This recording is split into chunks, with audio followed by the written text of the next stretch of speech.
Good day, ma'am. Vision and mission.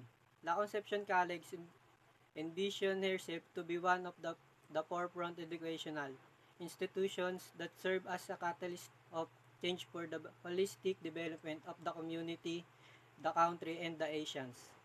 Inspired by the motherly care and ideals of Mary Immaculada Concepcion College and guided by the core values that benefits a true LCCian, LCC dedicates herself in the pursuit of her purpose of inspiring her students and stakeholders to be in their fullest potential by cultivating minds, capturing hearts, and changing lives to become better individuals of the society.